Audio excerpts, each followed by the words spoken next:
দারুণ হয়েছে, ওয়াও, একদম বলার মতো না। আসসালামু আলাইকুম গাইস, কেমন আছেন সবাই? অনেকদিন ধরে কামরাঙা খুঁজছিলাম, কিন্তু আশেপাশে তেমন গাছ না থাকায় পাচ্ছিলাম না। আজকে ফারহান ওর আন্টির বাড়ি থেকে কামরাঙা নিয়ে আসলো, তাই এটাকে মাখা করে খাবো বলে চলে গিয়েছিলাম বাগানে। তারপর আমাদের বাগান থেকে কিছুটা ধনেপাতা তুলে নেব, তারপর কলা পাতাও কেটে নিয়েছিলাম। ফারহান কামরাঙা এনেছিল, তাই ওকে দিয়ে পিস পিস করে কেটে নিয়েছিলাম। এবার আমি ধনেপাতা, আমের চাটনি, তেঁতুলের চাটনি, আরো 2 রকমের ঝালের চাটনি, জলজিরা ও শুকনো ঝাল গুঁড়ো করে দিয়ে দেবো।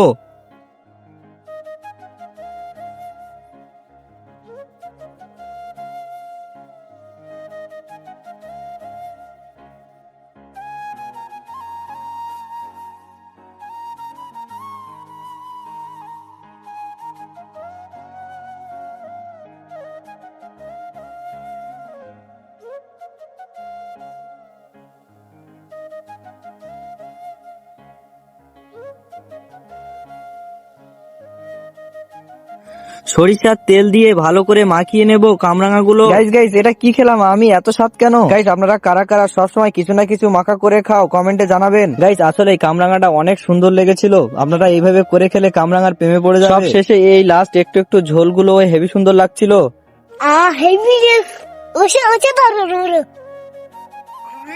দারুণ হয়েছে, ওয়াও, একদম বলার মতো না।